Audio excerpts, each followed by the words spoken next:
এখন রেড চলছে, আমরা অ্যারেস্ট করেছি। যারা যারা ইনভলভ আছে প্রত্যেককে চিহ্নিত করা হচ্ছে। 7 জনকে এখন পর্যন্ত আমরা করেছি রিটেন। সেখানে পুলিশ ফাঁড়িতে হামলা, জাহাঙ্গীর মহল্লা পুলিশ ফাঁড়িতে হামলা। শুক্রবার গভীর রাতে ফাঁড়িতে চড়াও হয় একদল দুষ্কৃতী এবং তারাই একেবারে ধুন্ধুমার কাণ্ড বাঁধিয়ে দেয়। ভাঙচুর চালানো হয়, ইট বৃষ্টি করা হয়েছে।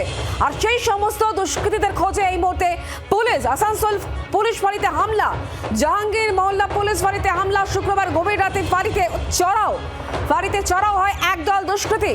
ভাঙচুর, ইট বৃষ্টি এবং সেই সমস্ত দুষ্কৃতীদের খোঁজে এই মুহূর্তে পুলিশ। বাসুদেব চট্টোপাধ্যায় এই মুহূর্তে আমাদের সঙ্গে রয়েছেন সরাসরি। বাসুদেব, কি বলছে এই মুহূর্তে পুলিশ?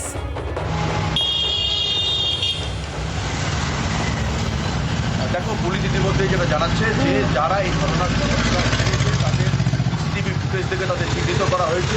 ইতিমধ্যেই 7 জনকে গ্রেপ্তার করা হয়েছে, বাকিদের খোঁজেও তল্লাশি চলেছে। এবং এইভাবে যে থানা ভাঙচুর হয়েছে তাতে কিন্তু পুলিশ এটা কঠোরভাবে যাতে দেখে, তার জন্য স্থানীয় বিধায়ক বিজেন্দ্র মুখার্জি ইতিমধ্যেই এটাও জানিয়েছে পুলিশকে।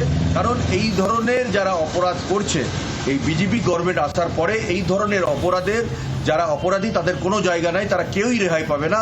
7 জন তো ইতিমধ্যে আদালতে পাঠানো হয়েছে, বাকিদেরও ইতিমধ্যেই অ্যারেস্ট করার কাজ শুরু হয়েছে। দোকানপাট কিন্তু গতকাল রাতে তাণ্ডবের পেছনে কারণ কি? দোকান দেখো, যেটা বিভিন্ন যে পাবলিক বা ওখানকার ইমামরা, মানে মসজিদের ইমামরা যারা জানাচ্ছেন, পুলিশ নাকি ওদেরকে কি বলেছে, মসজিদের মধ্যে মাইক রাখা যাবে না। এইটা একরকম রিউমার বলেই মনে করা হচ্ছে। পুলিশ এই দাবি 7 জনকে ইতিমধ্যেই গ্রেফতার করা হয়েছে, আরো বেশ কয়েকজনকে ইতিমধ্যেই কিন্তু খোঁজ চালাচ্ছে পুলিশ। তাদের যেহেতু তাড়াতাড়ি ধরা যায় সেইটাই কিন্তু এই মুহূর্তে দেখার চেষ্টা করছে পুলিশ। যে ঘটনা ঘটেছে গতকালের পর থেকে আজ সকাল থেকে ইতিমধ্যে ধরপাকড় শুরু হয়েছে।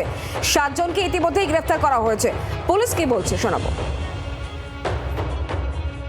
কালকে এখানে একটা জামায়াত হয়েছিল, সেই জামায়াতের সঙ্গে আমরা কথা বলছিলাম। তার মধ্যে কিছু লোক হঠাৎ করে ভায়োলেন্ট হয়ে গিয়ে পাথর ছুঁড়তে আরম্ভ করে। তো ওদেরকে আমরা সবাইকে ডিসকাস করে দিচ্ছি রাতেই। এখন রেড চলছে, আমরা অ্যারেস্ট করেছি। যারা যারা ইনভলভ আছে প্রত্যেককে চিহ্নিত করা হচ্ছে।